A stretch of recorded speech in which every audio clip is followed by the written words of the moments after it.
Nah, pertanyaannya adalah kenapa prasangka itu muncul?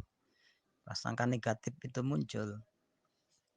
Tadi semuanya sudah dijelaskan, baik itu dari perspektif faktor-faktornya maupun dari teori-teorinya. Jadi saya nggak perlu lagi menjelaskan. Hanya kita perlu memahami bahwa ketika seseorang berinteraksi dengan orang lain, kita berinteraksi dengan terutama misalkan orang yang baru kita kenal atau orang yang sudah kita kenal.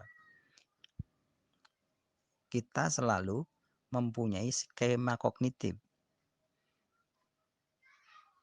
Kalau tadi misalkan berdasarkan pengalaman, memang kemungkinan untuk berprasangka itu lebih besar dibandingkan kalau kita belum kenal sama seseorang. Hanya kemudian yang kita pakai adalah mental jalan pintas itu tadi, atau sering menyebutnya sebagai first impression. Jadi kesan pertama itu biasanya mendasari kesan seseorang untuk kesan selanjutnya. Dan itu kemudian membentuk skema kognitif kita. Atau misalkan ada yang sebagai mahasiswa baru, kemudian ada teman kita dari luar daerah, jauh misalkan dari Kalimantan atau dari Papua atau dari Sumatera gitu. Kita biasanya menggunakan skema kognitif ini. Nah, skema kognitif itu nanti yang memunculkan stereotip. Jadi kita menggunakan stereotip. Orang Padang itu umumnya begini. Orang Kalimantan itu umumnya begini. Orang Jawa itu umumnya begini. Orang Papua itu umumnya begini. Itulah namanya stereotip. Yang dimaksud dengan teori belajar sosial di sini itu bukan belajarnya, tetapi bagaimana mekanisme belajar. Terutama di sini adalah teori belajar sosial Bandura ya. Nanti Anda bisa baca di buku-buku atau Anda baca bisa juga di Google, banyak tentang teori belajar sosial Bandura. Di situ menyatakan bahwa orang belajar